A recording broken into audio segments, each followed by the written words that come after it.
এক যে ছিল মজার দেশ, সব দিকেই ভালো, রাতের বেলা বিজায় রোদ, দিনের বেলা কালো।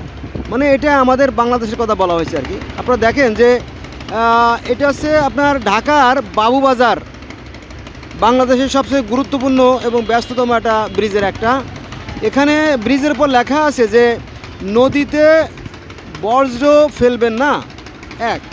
তারপরে দ্বিতীয় ধাপে লেখা আছে নদী বাঁচলে বাঁচবে দেশ, ফিরে আসবে সোনার দেশ। তারপরে নদীতে স্থাপনা করা নিষেধ তৃতীয় ধাপে, এবং চতুর্থ ধাপে আমি দেখতে পাচ্ছি না। এই হলো লেখা। এখন নদীতে বজ্র ফেলবেন না, অথচ নদীর ঠিক ব্রিজের নিচেই দেখেন ময়লার ভাগাড়। এই দেখেন, এই দেখেন, এই যে ময়লার ভাগাড় দেখেন। হ্যাঁ, টনকে টন, বস্তাকে বস্তা, রাশি রাশি ময়লা দেখেন। এখন এই কথার সাথে তো কাজের কোনো মিল রইল না, তাই না? এজন্য বাঙালিকে বিজ্ঞান চর্চা করা উচিত। কারণ বিজ্ঞানে একটা সংজ্ঞা আছে, কাজের সংজ্ঞা, বল গুণ সরণ সমান সমান কাজ। অর্থাৎ বল প্রয়োগের ফলে যদি কোনো বস্তুর অবস্থার পরিবর্তন করে তাহলে সেটা কাজ, নইলে সেটা কাজ না। অতএব আমরা শুধু মুখে বললেই হবে না, আমাদের বাস্তবে প্রমাণ করাই দিতে হবে যে আমরা মুসলমান এবং আমাদের কথার সাথে কাজের মিল আছে। কিন্তু অত্যন্ত পরিতাপের বিষয় হলেও আমরা শুধু মুখস্থ কিছু বাক্য উচ্চারণ করি, কিন্তু এটা আমার বাস্তবে কাজে লাগে না, পরে আমাদের কোনো ভাগ্যের পরিবর্তন ঘটছে না। এটা হচ্ছে আপনার ঢাকার বাবুবাজার ব্রিজ আর কি। আমি একবার বলছি, আবারও বললাম আপনাদের স্মরণ করিয়ে দেওয়ার জন্য।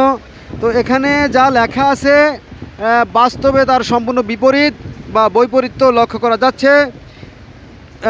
নদীতে স্থাপনা নির্মাণ নিষেধ লেখা আছে তৃতীয় ধাপে, 1, 2, 3 তৃতীয় ধাপে নদীতে স্থাপনা নির্মাণ করা নিষেধ, সেটা বলা আছে। কিন্তু বাস্তবে সম্পূর্ণ ভিন্ন চিত্র আমরা দেখতে পারি।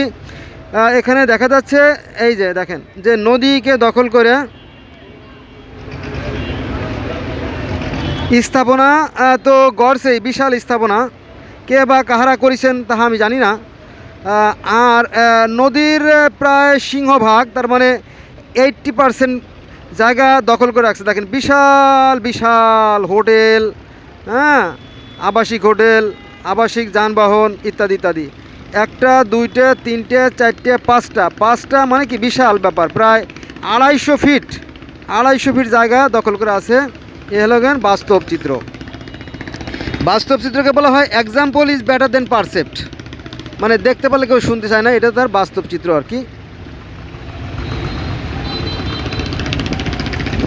হ্যাঁ, এখানে দেখতে পাচ্ছেন আমার এখান থেকে প্রায় 100 হাত, না 100 হাতের বেশি হবে আর কি। এই জায়গাগুলো কিন্তু দখল, আর দূষণে সয়লাভ হয়ে গেছে। আর এই যে বাচ্চাগুলো দেখছেন, এই যেগুলো জন্ম দিচ্ছে, এই যে ক্যাঙ্গারুর বাচ্চা, এই যে ক্যাঙ্গারু, এই দেখেন, এখানে আছে 3টে, আর 3টে 6টা, 8টা আছে, 8টা, এখানে আছে 10টা, এখানে আছে 11টা, 12, 13, 14, 15টা আছে। এগুলো সমাজের জন্য খুবই ভয়ঙ্কর এবং অশনি সংকেত।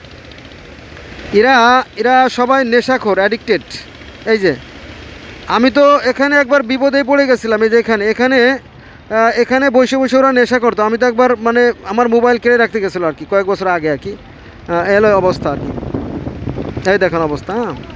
তো আমাদের একটু চিন্তাশীল হওয়া দরকার, আমাদের দায়িত্বশীল আচরণ করা দরকার। এবং এ ব্যাপারে সরকার বাহাদুর যদি দায়িত্ব না নেয় তাহলে আমাদের ভাগ্যের পরিবর্তন ঘটবে না।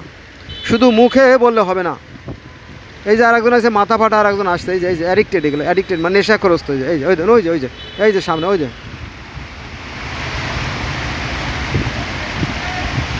যাই হোক, আল্লাহ আমাদেরকে হেদায়েত করুক।